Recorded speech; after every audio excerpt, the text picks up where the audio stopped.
Originally, I thought it would be really funny for me to sit down and eat a bunch of shrimp really grossly, like Dennis Quaid does in The Substance, but I remembered that I am grossly allergic to shrimp. Yeah, no, it's awful. I'm telling you what, those little guys, they mess something with me internally that just does not agree, and I would be going through my own special kind of body horror. And I don't think anybody in this house wants that, so that's all I got.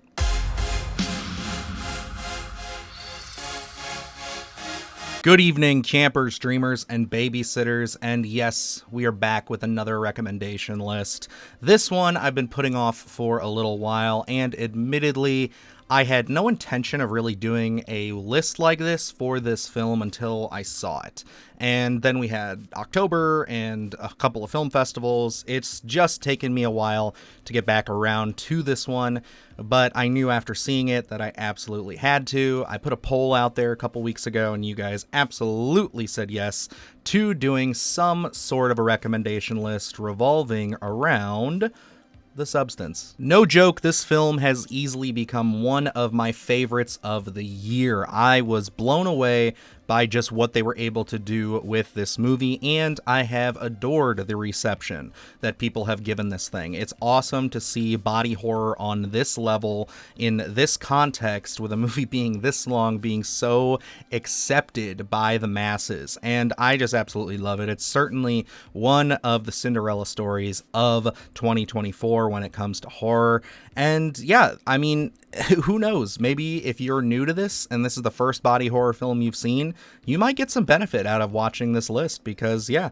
there are a lot of really fantastic, some classic, some underrated body horror films that we're going to discuss today. And as always, if you're new to the channel, I do appreciate you stopping by. Thank you for clicking on this video. I hope you enjoy it, and if you could, please leave this video a like. It really helps with the algorithm these days, as well as if you think we've earned it, give us a subscribe. We are constantly putting out new horror content. We just crossed 15,000 subscribers. Everything is crazy right now. It's honestly so amazing, and I do appreciate everybody who watched my disgusting horror movies list from last week. It means the world to me that you guys loved and supported that video so much. I hope that this is another one we can do that with. So with all that said and done, let's hop into this list and talk about some disturbing body horror. Getting this flesh fest started at number 5, we have, of course, the classic, always great, 1986's The Fly.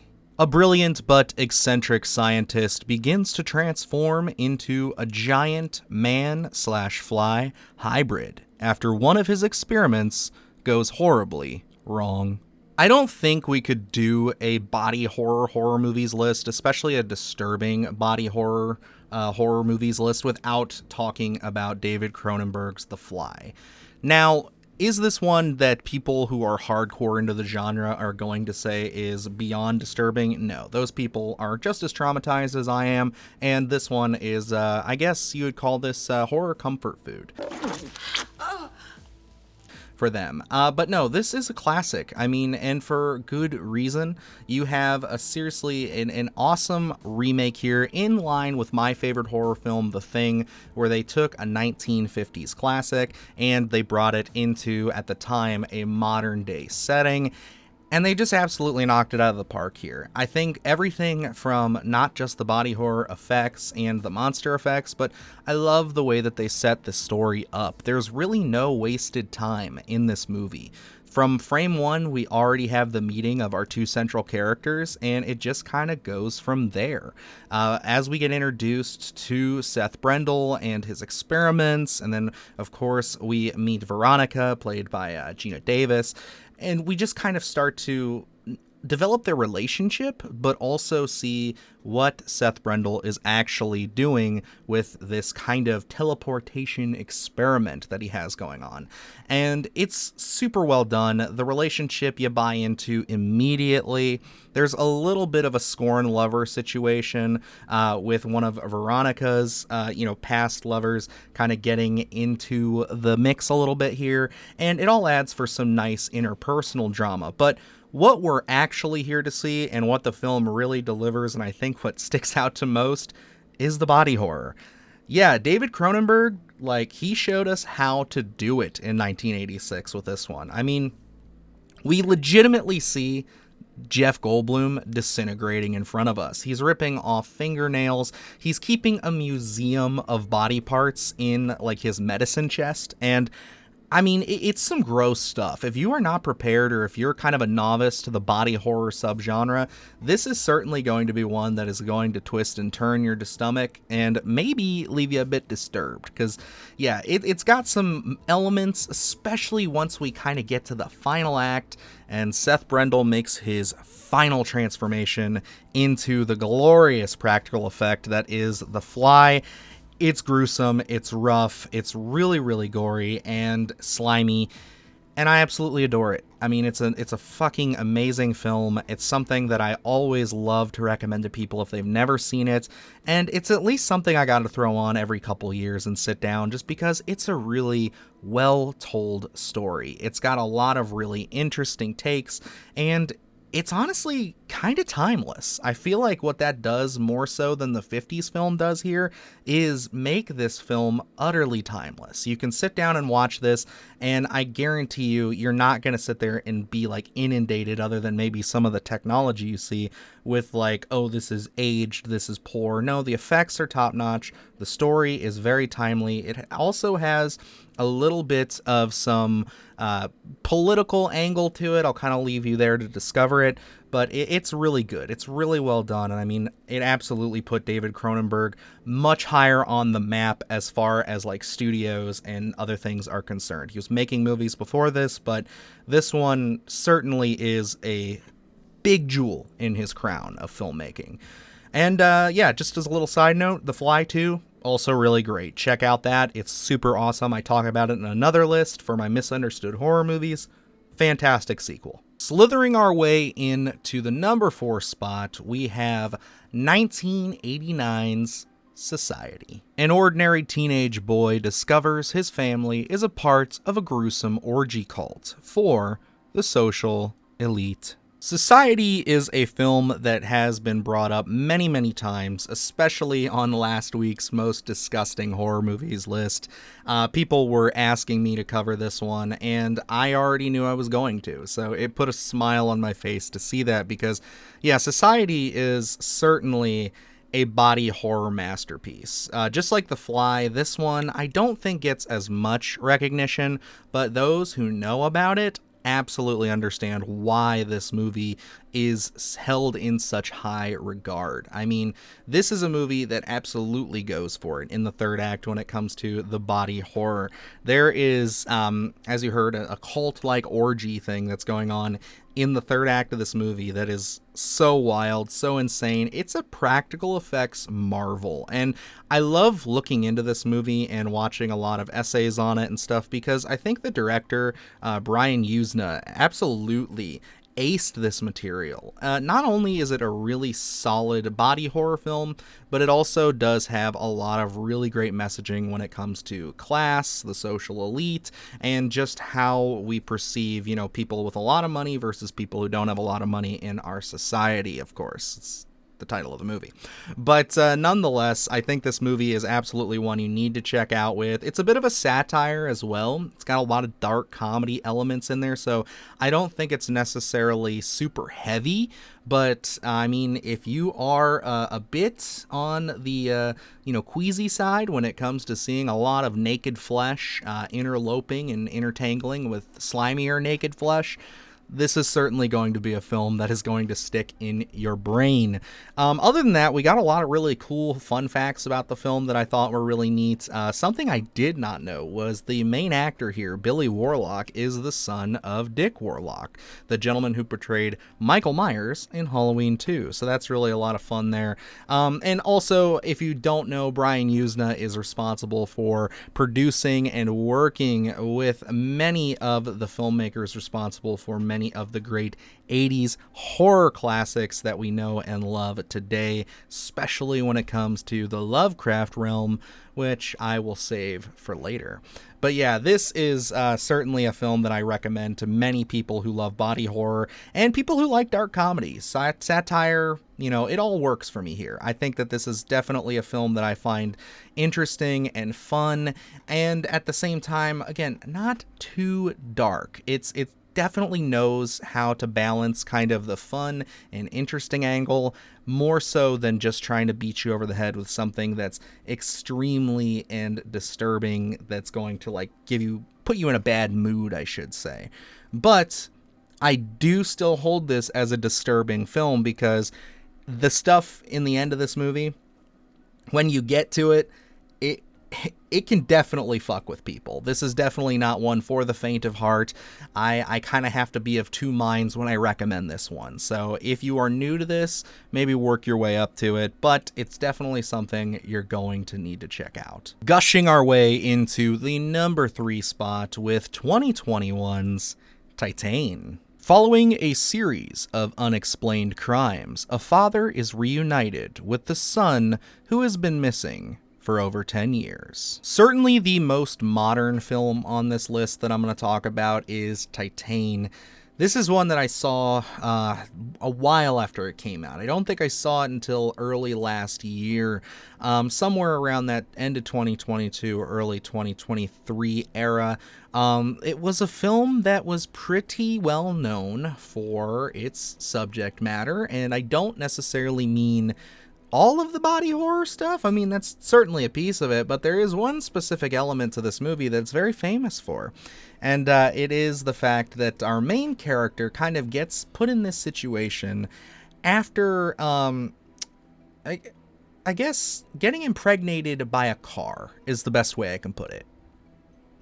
I'm not kidding. That's what it is. It's a wild film. It's definitely out there. It is one that I cannot say will appeal to everybody. And this is why I put it on this list, because the substance seems to be hitting with many people nowadays. They seem to really enjoy it. I could easily see people who don't. But Titane is one that I think if you really liked the substance and you liked the messaging that that film was bringing forth, especially when it comes to, the female sexuality, when it comes to the value of what it's like to be a woman in a high society or in something that's like fame and Hollywood and stuff, there's a little bit of that from the other side. There's a little bit more of that from just people who aren't in high society in Titane. And I really appreciate it. I think that it definitely makes this film something that you can go back and really dive into. I'd love to really see some more people kind of take their hat and run with it like a video essay, kind of diving into the messaging of this, because I think it's really steeped in it. There's so much in here that makes you wonder, is this real? Is this in their head? But it's a wild movie. And yes, like I said, this woman does get impregnated by a car, and that just wreaks absolute havoc on her body. Yeah, she is leaking motor oil. And by the time we wrap this film up and the journey that we go on, you go so far away from the body horror stuff at one point, and then it just comes back all in this horrific, shocking manner. It's something, man. It is certainly something that I will not soon forget, and it is something that I hope if you liked the substance, you will give this a shot, because it's, again, not going to be for everybody. It's certainly going to leave you feeling very uncomfortable, but I think that's the point, and I certainly think that this is one that you need to be a bit more experienced when it comes down to sitting down and watching this, but it's certainly up there for me as some of the best modern body horror films that I've seen, just because it takes big swings, and I think those swings absolutely land. Crawling our way into the number 2 spot with 1985's Re-animator. After an odd new medical student arrives on campus, a dedicated local and his girlfriend become involved in bizarre experiments centering around the reanimation of dead tissue. I did say that Brian Usna would be coming back on this list, and yes, he serves as one of the producers of this all-time Stuart Gordon classic, Re-animator. And there's a few reasons why I put this film on this list. Yes, this is a film that, by many accounts, I'm sure won't completely consider this disturbing, because it does have a lot of dark comedy elements, but again, this is a movie that does have some imagery in here that's downright unsettling. We're dealing with reanimated, severed heads that are trying to, do a little bit of the old tongue action on Barbara Crampton. And, yeah, that's just an image that's never really left my head, and let alone Barbara Crampton's father in this movie. The things that happened to him and where we put him, it just downright made me feel uncomfortable the first time I watched it, even though I fell madly in love with it. I love this movie. This is, of course, one of the greats from Stuart Gordon, and there's many, many reasons for that. I mean, the body horror in this is superb. Not only that, it is a kind of reimagining, retelling of the Re-Animator story from H.P. Lovecraft, and it's really well done here. I mean, the cast is absolutely stellar with, as I mentioned, Barbara Crampton, Jeffrey Combs, Bruce Abbott, David Gale. I mean, all of these actors have just absolutely embodied their roles, and they take you on such a zany, wild, disgusting journey of pure experimentation and body horror goodness. The only other reason I would put this movie on this list is because, just like in The Substance, we are dealing with a green liquid that gets some freaky science shit done for our people. That is like the most surface level reason. The real reason I'm talking about it, though, is because it's an all-time classic when it comes to the body horror subgenre, and it deserves it because, again, the effects are top tier, and I think that it does some really interesting social commentary when it just comes down to, what you'll do to kind of progress yourself when it comes to moving our species forward. What kind of science, what is the line that, shouldn't be crossed? I think that that's very much in there. I know it's very coded in the comedy and in some of the gory, gruesome bits that we get in there, but I think there's definitely a lot of that in this film, and it's something that I love to go back and revisit all the time. This is one that's in constant rotation for me. It inspires a lot of the body horror stories that I tend to write myself, and I certainly think that if you have not exposed yourself to Re-Animator, this is a must-see for sure. And finally, ripping its way into the number one spot, we have 1993's Body Melt. Residents of peaceful Pebbles Court, Holmesville, are being used unknowingly as a test experiment for a new body drug that causes rapid body decomposition and painful death. Oh yeah, if that wasn't clear enough, there's a huge reason why this makes my number one pick for body horror films when it comes to comparing them to The Substance.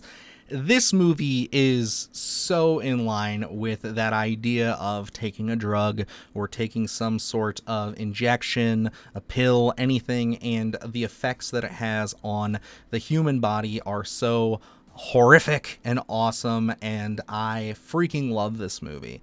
This was one that was recommended to me by my buddy Alex King over at Beyond the Void Horror Podcast, because he knew about this one. This was an Australian horror film. He knew that Luke and I were big Australian horror film lovers, and he was like, guys, you gotta check this thing out.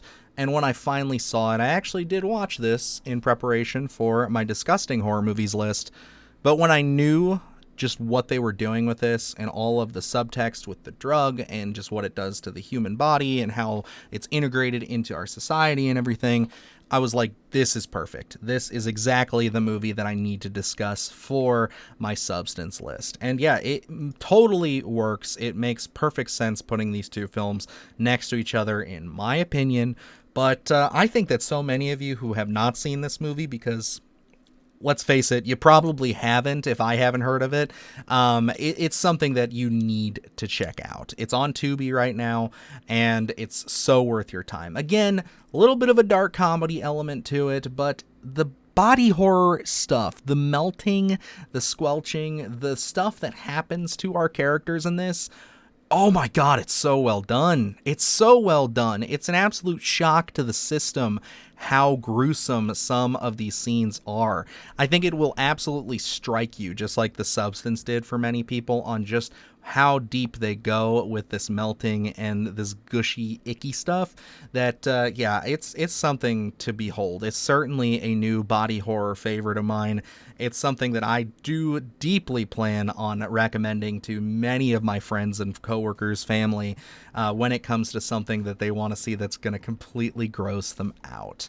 I think the cast here, although most of them being, I guess, relatively unknowns, I see a couple of familiar faces here, but people that I don't necessarily see all the time, they do a really good job. I think that it's a very interesting take how they handle the storytelling in this, because it's kind of like breaking it up almost into all these different segments of people who have come across this vitamin, and it's super well done. It's super well thought of, and to be honest, I would love to see somebody in the modern day take a crack at making like a sequel to this. I think that this is something that totally needs to be brought back into the zeitgeist of horror fans, and they need to understand just how awesome and cool this movie is, because, again, I just didn't hear anybody talking about it until my buddy Alex mentioned it, and of course, many of you mentioned it in the Disgusting Horror Movies list, just like you did Society, so I had to give it a spot on this list. I had to at least talk about it a little bit,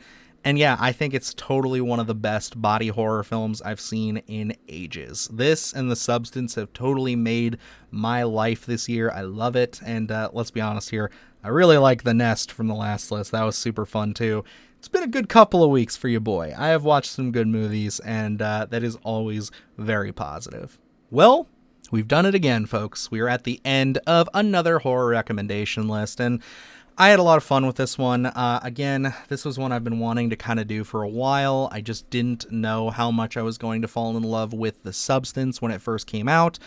And I have just been kind of chomping at the bit trying to figure it out, and I'm really glad that I held off, because like I said, some of these, I don't know if they would have originally made my list. I was kind of going with that same format that I do for films you should watch before or after you see a certain movie, like a newer one, and there were different movies. There certainly were. There were ones I definitely want to talk about at some point, but this made more sense to me because, yes, it's body horror, it's disturbing, it's gross, it's a great follow-up to Disgusting, and yeah, we just get to talk more about The Substance.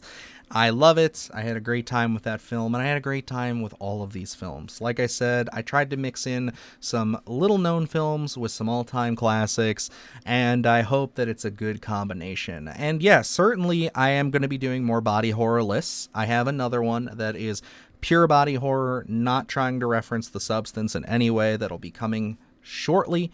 I definitely think that if this video does well and you guys support it, just like you did with Disgusting, that I will get that one out to you before the end of the year, if not early next year, but more than likely before the end of the year.